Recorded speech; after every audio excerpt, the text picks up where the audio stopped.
Dan diceritakan oleh Nabi ada 4 macam rumah yang malaikat pembawa kebahagiaan, yang malaikat pembawa kasih sayang, yang malaikat pembawa kedamaian, ketenteraman, tidak akan masuk di rumah tersebut. Tidak mau, ogah dia masuk. Sebetulnya bukan 4 rumah doang kalau kita bedah panjang, cuman hadis ini lagi bicara itu. Nabi bilang, ya Ali, la tadkhulul malaikatu baitan fihi tasawir. Kata Nabi Ali, malaikat pembawa kasih sayang, malaikat pembawa kebahagiaan, pembawa kedamaian, ampunan, tidak akan masuk di rumah yang di rumah itu ada surah, ada gambar. Apa ini gambar? Gambar itu maksudnya adalah gambar yang memiliki ruh, kakinya itu namanya surah. Kupingnya kalau dipegang ada. Itulah makna surah namanya. Kata ulama yang mengata boleh, maka ada kaidah. Al-hukmu yaduru ma'al illa wujudan aw adaman. Hukum itu akan berputar tergantung alasan ada atau tidak. Bila kemudian sekarang berbicara tentang gambar-gambar itu hanya sebatas nilai seni, begitu, sehingga tidak ada niat penyembahan yang ada daripada gambar-gambar binatang yang ada, yang dibuat utuh istilahnya, maka kata ulama yang mengata ini alasannya berbeda dengan Nabi. Tidak bakalanlah dia nyembah-nyembah yang kaya-kaya begitu, sehingga tidaklah menjadi haram adanya begitu. Jadi penyebab ogahnya malaikat memasuki daripada rumah itu karena si penghuninya melakukan dosa besar, sehingga malaikat pembawa kasih sayang tidak masuk, hidupnya tidak bahagia, bisnis hancur terus. Assalamualaikum warahmatullahi wabarakatuh. Bismillahirrahmanirrahim. Alhamdulillahi rabbil alamin. Wassalatu wassalamu ala sayyidina Muhammadin wa ala alihi wa sahbihi ajma'in. Allahumma inna nastahdika li arsyadi amrina wa zidna ilman yanfa'una. Qala al-imamul muallif rahimahullahu ta'ala wa nafa'ana bihi wa bi barakati ulumihi wa ghafara lahu wa limasyayikhihi wa limasyayikhina amin. Ya Aliyu wahai Ali, lam tadkhulil malaikatu baitan fihi tasawiru au tamasilu au aqun liwalidayhi au baitun la yadkhuluhu dhaifun. Wahai Ali, tidaklah masuk oleh malaikat rahmat pada rumah yang di rumah itu ada gambar-gambar atau patung-patung atau anak yang durhaka kepada kedua orang tuanya, au baitun atau rumah la yadkhuluhu dhaifun, yang tidak dimasuki oleh tetamu. Sadaqa Rasulullah sallallahu alaihi wa alihi wa sahbihi wasallam. Segini kajian kita. Bapak, Ibu, saudara-saudara sekalian yang mulia, malam hari ini kajian kita akan berbicara tentang rumah-rumah yang malaikat ogah masuk ke rumah tersebut. Perlu diketahui bahwa rumah itu adalah tempat ketenangan. Perlu diketahui bahwa rumah itu tempat kedamaian. Dalam bahasa lain, bahasa Arab, rumah itu maskan, tempat tenteram, tempat tenang, di mana penghuninya penuh dengan ketenteraman dan ketenangan jiwa. Itu rumah.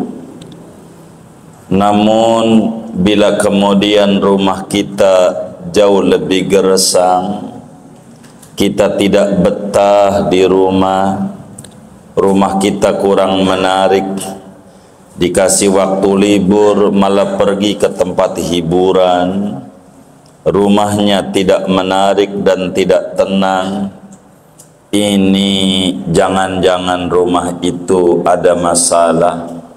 Jangan-jangan malaikat tidak masuk di dalam rumah itu, seperti apa yang disampaikan oleh Nabi sallallahu alaihi wasallam kepada Imam Ali bin Abi Thalib.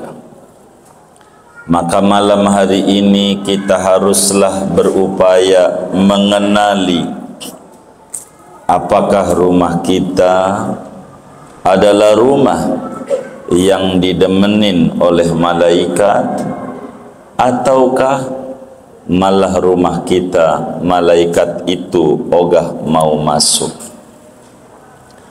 Lalu malaikat yang enggak masuk pada rumah itu malaikat apa begitu? Saudara sekalian, manusia atau kita gitu, dalam keseharian kita ini ada 20 malaikat yang mengelilingi kita dalam keseharian kita. Ada 20, di mana 10 adanya di siang dan 10 adanya di malam, sehingga totalnya 20 malaikat yang jaga kita. Jaga kita. Ada malaikat yang tugasnya mencatat amal baik kita, disebut malaikat kanan. Ada malaikat yang mencatat amal buruk kita, disebutnya malaikat sebelah kiri, yang mana malaikat sebelah kanan itu raja, pimpinan bagi malaikat yang ada di sebelah kiri kita. Ada malaikat yang jaga di depan dan belakang kita. Maka meski kita tidak tidurnya di depan, kok enggak guling-guling jadi jatuh, itu ada yang jaga. Ada yang jaga. Itulah malaikat yang jaga kita. Padahal di depan bisa aja kita jatuh. Begitu. Ada malaikat yang ada di ubun-ubun kita, di atas kita. yang manakala kita tawadhu, rendah hati hidupnya, dia disuruh oleh Allah angkat nih orang derajatnya. Dan bila kita sombong di muka bumi, rendahkan derajat orang ini. Begitu. Ada malaikat yang nongkrongin dua bibir kita. Bibir kita ini dijaga, bibir yang mana kerjaannya malaikat ini yang nongkrong di bibir khusus untuk mencatat berapa solawat yang dibaca oleh kita dalam hari itu. Ini ada. Itu malaikat. Malaikat ini spesial, hanya mencatat solawat aja. Tugasnya dari Allah. Yang dibaca oleh kita, maka dia catat. Kalau tak baca, dia tak catat. Begitu malaikat itu. Ada malaikat yang ditugasin begitu oleh Allah.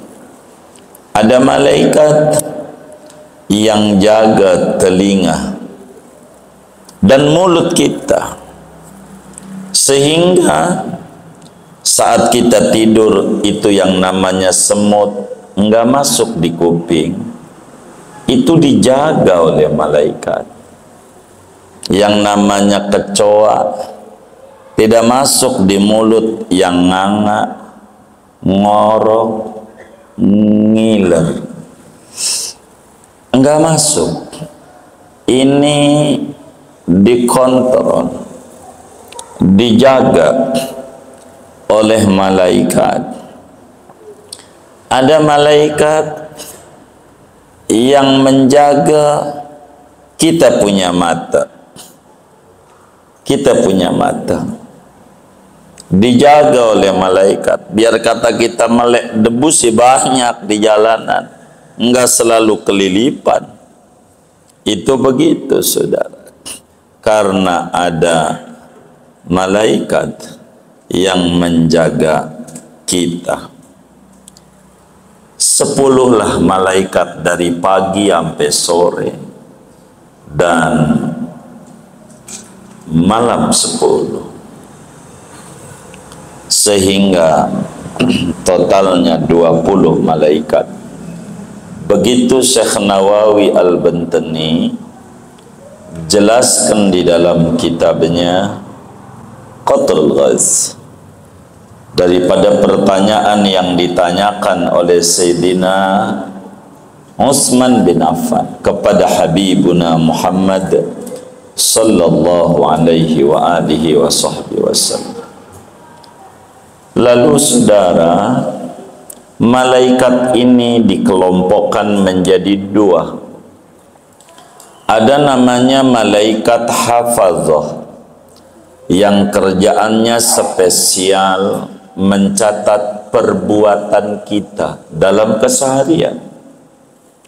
Yang ini malaikat hafazah yang mencatat amal perbuatan kita tidak ada hubungannya dengan hadis yang akan kita bedah sebentar lagi, berbicara tentang rumah-rumah yang tidak mau disinggahi malaikat.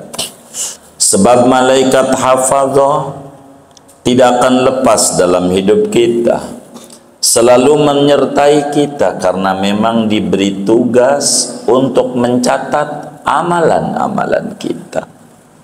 Ini akan selalu menyertai kita. Ada malaikat yang kerjaannya memberkati kita. Ada malaikat yang kerjaannya memberikan kebahagiaan kepada kita. Ada malaikat yang kerjaannya memberikan cinta kasih dan memohonkan ampunan kepada kita.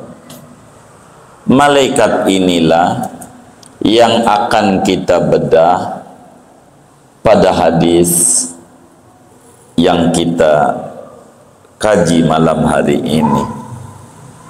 Satu hari Imam Ali bin Abi Thalib karramallahu wajha pernah dipanggil oleh Rasulullah sallallahu alaihi wa alihi wa sahbihi wasallam. Lalu diajak bicara oleh Nabi Yuna Muhammad sallallahu alaihi wa alihi wa sahbihi wasallam, dan diceritakan oleh Nabi ada 4 macam rumah yang malaikat pembawa kebahagiaan, yang malaikat pembawa kasih sayang, yang malaikat pembawa kedamaian, ketentraman, tidak akan masuk di rumah tersebut. Tidak mau, ogah dia masuk. Sebetulnya bukan 4 rumah doang kalau kita bedah panjang, cuman hadis ini lagi bicara itu. Nabi bilang, ya Ali, la tadkhulul malaikatu baitan fihi tasawir. Kata Nabi Ali, malaikat pembawa kasih sayang, malaikat pembawa kebahagiaan, pembawa kedamaian, ampunan, tidak akan masuk di rumah yang di rumah itu ada surah, ada gambar. Apa ini gambar? Gambar itu maksudnya adalah gambar yang memiliki ruh, gambar manusia dan gambar binatang. Lalu apa yang disebut gambar yang memiliki ruh dan memiliki dari manusia atau binatang ini? Yang mana kalau sampai diberikan nyawa dia hidup. Gambarnya namanya gambar hidup, relief namanya, gambar hidup, gambar hidup. Jadi kalaulah kita bikin gambar hidup orang begitu utuh, yang tinggal dikasih nyawa doang, hidup, ini nih yang dilarang dalam agama, dilarang. Kalau gambar pohon nggak apa-apa, gambar burung tapi palanya nggak ada, palanya. Kalau dikasih nyawa juga nggak hidup, nggak apa. Yang utuh, apa itu relief tuh? Relief, tahu relief nggak? Kalau dipegang tangannya ada, kalau dipegang kakinya ada, berasa. Malahu jismun, ada bendanya, namanya relief. Gambar apa namanya? 3 dimensi. 3 dimensi, oh, begitu namanya? Enggak. Iya, keluar menonjol. Iya betul. Kayak bikin patung, patung tuh namanya gambar relief. Kakinya kita pegang ada, kakinya tuh namanya surah. Kupingnya kalau dipegang ada. Itulah makna surah namanya, maknanya. Maka kalau kayak foto kita pegang hidungnya, ada nggak? Hah? Kagak ada. Kagak ada. Kakinya kita pegang, ada nggak? Hah? Kagak ada. ini bukan surah yang dimaksud. Begitu. Belakangan muncul namanya desain grafis.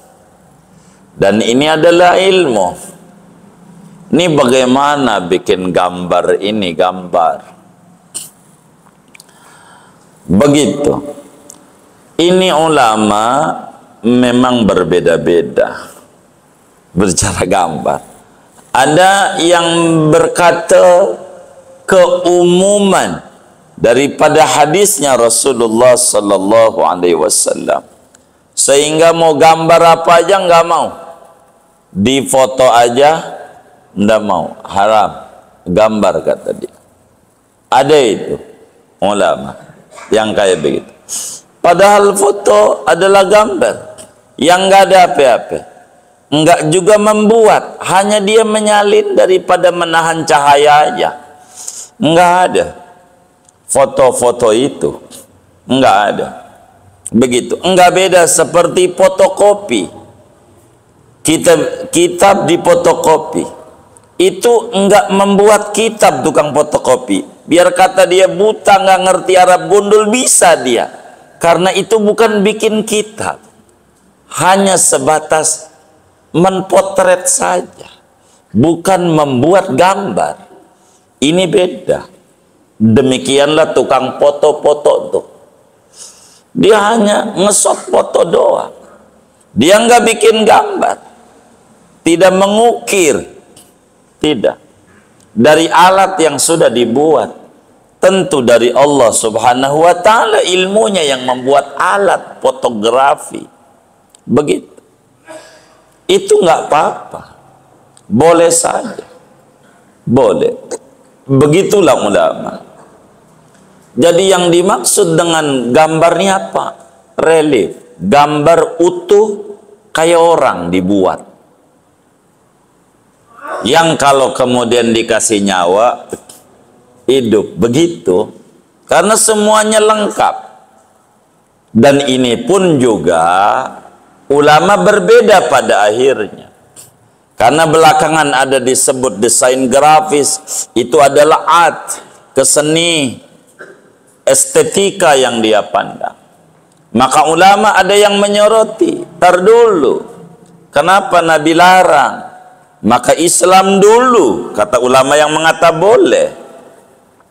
Zaman Nabi, di mana tadinya agamanya adalah orang tuh animisme, menyembah dedemit, menyembah roh-roh halus, bayang-bayang, gambar-gambar.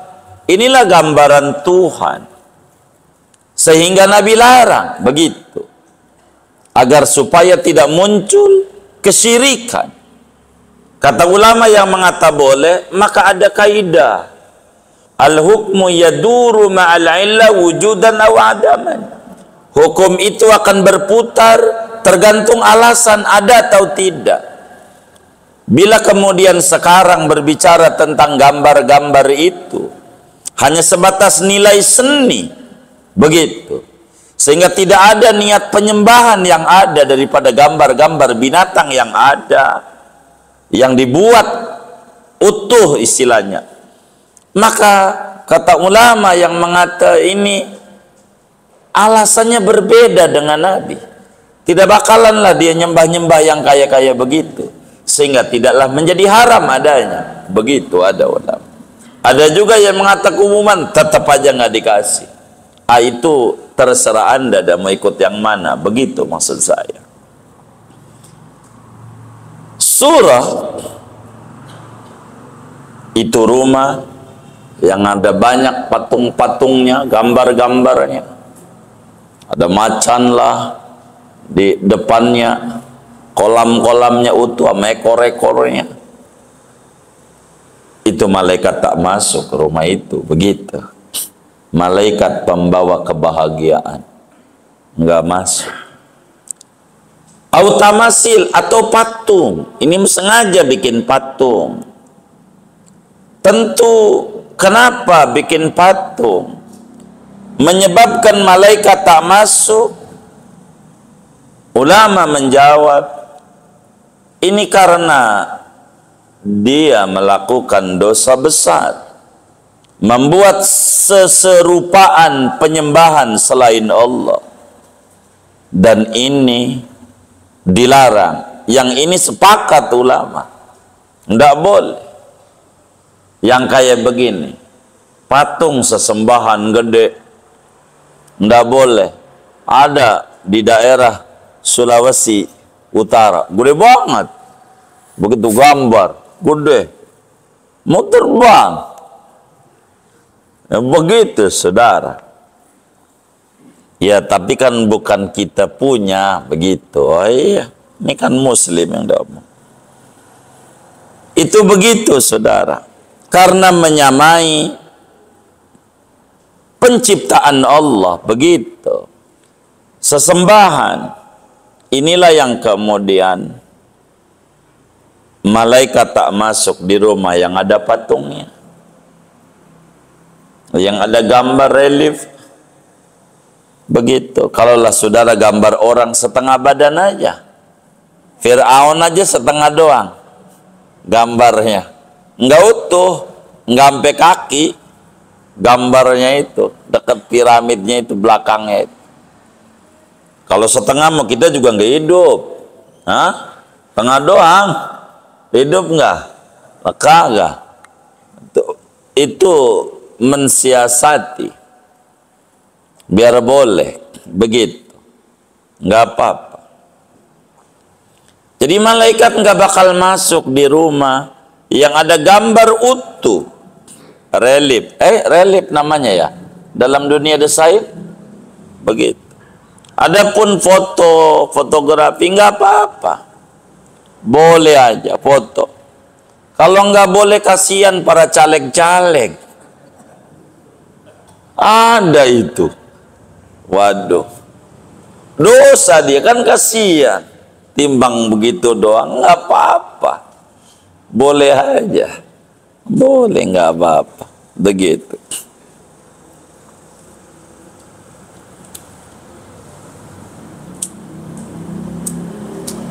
Yang ketiga, rumah yang tidak dimasuki oleh malaikat bila di rumah itu ada anak yang durhaka sama orang tua.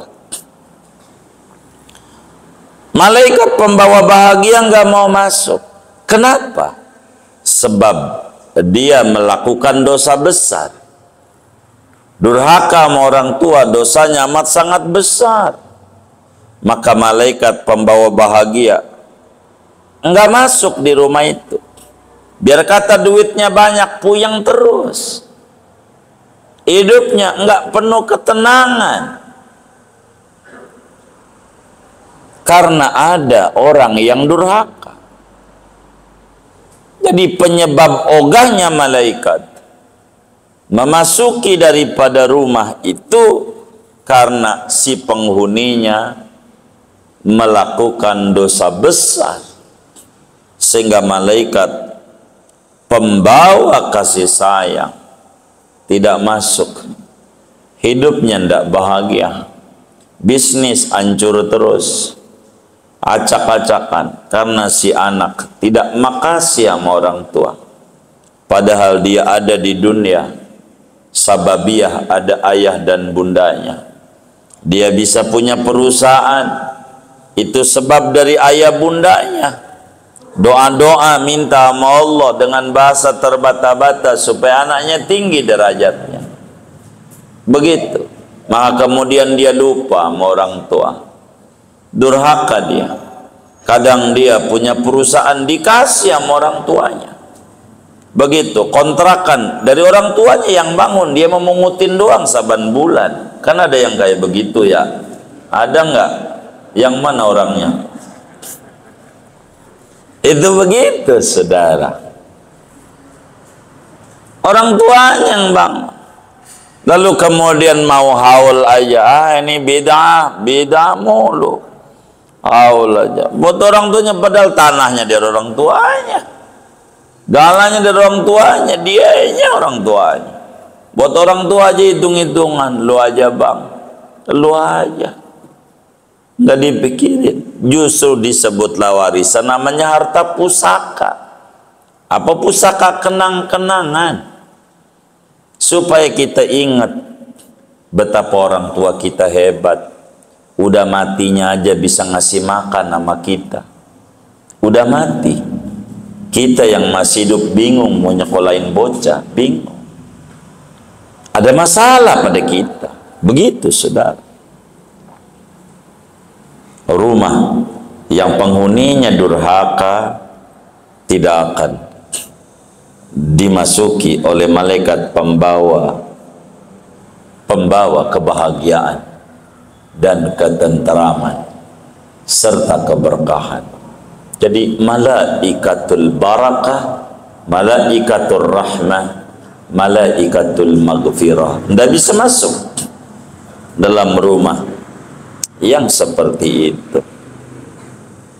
Mana lagi rumah yang tidak dimasuki oleh malaikat pembawa kebahagiaan?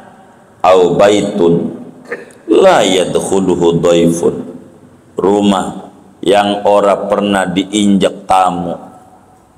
Rumahnya tamu nggak pernah nginjak di rumahnya, injak nggak boleh sama dia, nggak boleh. Ada tamu duduk di depan aja, udah sini aja kita ngobrol, sini aja, nggak boleh diinjak. Sampai hajatan nggak mau di rumahnya, udah gedung aja jangan injak rumah. Rumah yang orang pernah diinjak tamu kurang bahagia. Rumahnya jadi injak orang biar didoain, tak mau dia. Rumahnya susah banget, itu nggak ada bahagianya.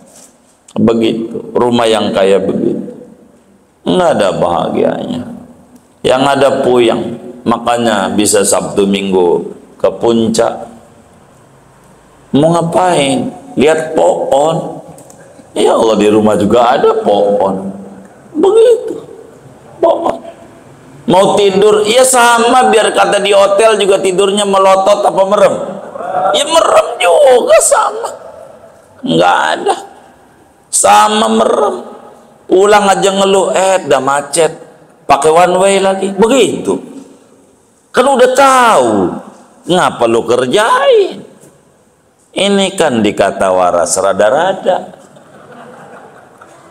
dikata rada-rada waras. Ngapain? Yang kagak-kagak kayak begitu kerjaannya, nggak jelas. Begitu, yang kayak begitu.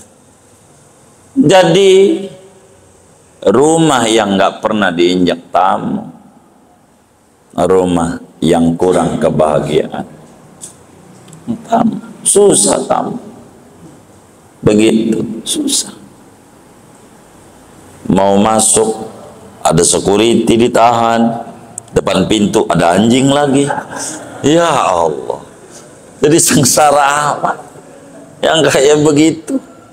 Padahal yang mau masuk Nabi Khidir, mau kasih maju usahanya kagak bisa. Mau bagaimana? Rumah masuk, biar kata kita petakan kecil, masuk barakah, barakah kayak begitu. Maka dalam hadis ini renungi oleh kita, apakah rumah kita itu salah satu dari apa yang Nabi sampaikan, di mana di rumah itu ada gambar-gambaran, di mana di rumah itu ada patungnya, ataukah di rumah itu ada yang durhaka, ataukah di rumah itu tidak diinjak tamu? Bila itu yang terjadi, kalau kita ngalamin banyak pusing dalam kehidupan, jangan aneh. Karena memang malaikat yang membawa berkah tak mau masuk. Jangan heran, malaikat yang membawa kebahagiaan tak mau masuk di rumah yang kayak begitu. Enggak mau masuk. Saudara, di luar hadis ini masih banyak sebetulnya rumah-rumah yang tidak dimasuki malaikat pembawa kebahagiaan, rumah yang tidak dibacakan Al-Quran. Barang seayat di rumah itu. Bila kita ngalamin kegagalan dalam bisnis kita, atau hal lain dalam kehidupan kita, cek apakah rumah itu dibacakan Quran ataukah tidak. Baca Quran aja biar kata selembar baca biar barakah. Bahkan Nabi sampaikan rumah yang dibacakan surat Al-Baqarah setan tak mau masuk. Apatah lagi baca ratib haddad yang di dalamnya ada poin penting surat Al-Baqarah ayatul kursi. Hadratus Syekh Muallim Sabiadami kalau bangun rumah, selamatan rumah mesti baca surat Al-Baqarah 40 kali. Balikan, nyuruh santri-santri baca 10 orang jadi 4 kali satu orang 40 biar barakah rumah. Begitu barakah. Baca sendiri aja bagus 40 kali 3 juz, 3 dikali 40 120. Ya begitu. Ya nyuruh aja kawan-kawannya baca Quran Al-Baqarah 2 juz 3 lembar. Begitu.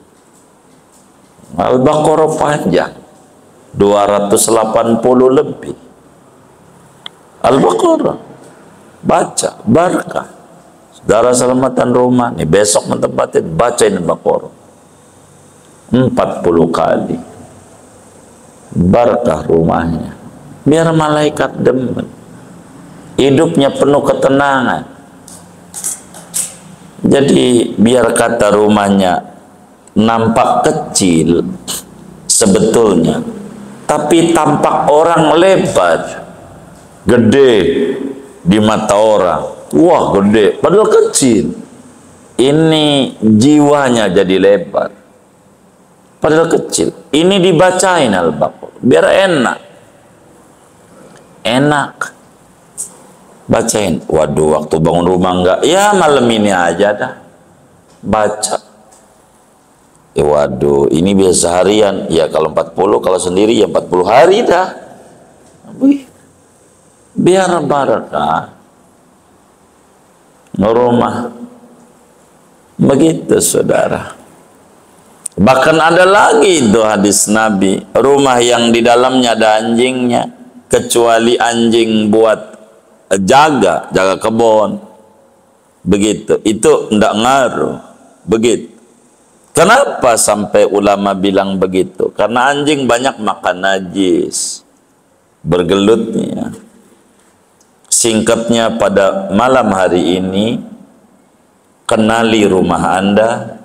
Jangan-jangan rumah Anda tergolong 1 dari 4 rumah yang malaikat tak masuk, dan itu merupakan kerugian kalau sampai ngalamin begitu. Mudah-mudahan rumah kita termasuk rumah yang disenengin oleh malaikat pembawa bahagia, sehingga rumah kita penuh bahagia, penghuninya bahagia, lingkungannya bahagia, berkah rumah kita, berkah bagi penghuninya, berkah bagi rezeki penghuninya. Amin ya rabbal alamin. Segini aja dah, nggak usah banyak-banyak. Ada yang ditanya mungkin dari materi ini atau di luar sebelum doa, dipersilakan. Wallah a'lam.